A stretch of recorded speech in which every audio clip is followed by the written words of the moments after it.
Welcome to Worship, a monthly-ish video essay series chronicling the Voodoo Gamiblios that I hold dearest. Not every episode will be a modern or indie release, though most will. Let's talk roguelites. No, not roguelikes. There's a massive difference I won't go into now. Roguelite is not a genre, no matter how many people tell you that it is, and it never will be. It is a loose structure with which to build a game around. To call roguelites a genre is like calling arcade games Perf 1 genre.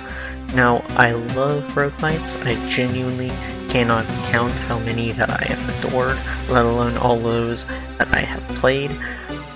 But there are two in particular which I think stand tall, even among this impressive field. Dead Cells is one of those two, obviously. And how could it not be? Make no bones about it, Dead Cells has the single greatest combat in any video game heretofore released.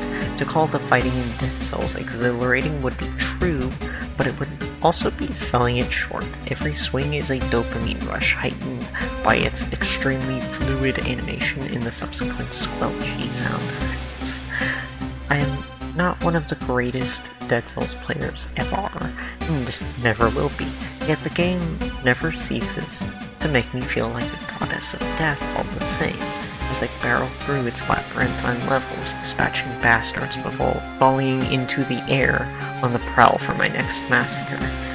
It is for this reason that I kinda hate how roguelites have this reputation for being for hardcore gamers. Dead Cells especially is not only a game that you can have plenty of casual fun with just by virtue of its viscerally cathartic combat, but it is very come as you are in its design. Dead Cells nowadays not only has mods and mutators to hone the experience to your liking, it also has a full suite of accessibility options to give disabled folks an even playing field. But to paint Dead Cells as though it is all about its combat would be a clear omission of its astonishing movement system. The simple joy of maneuvering throughout the catacombs and bins that make Dead Cells eclipses all other games. Platforming is buttery smooth, and the momentum you can build is intoxicating. Something though that I do want to put out there is that I kinda hate how the wave of wholesome life sims and whatnot is posed as though it is in opposition to the action roguelites such as Tiny Rogues or, yes, Dead Cells. I find these games very cozy and comforting, in that I know anytime I boot them up will be a good time. Even if /win I do die, the allure of a godlike run next up to bat is so inviting. So, yeah, Dead Cells.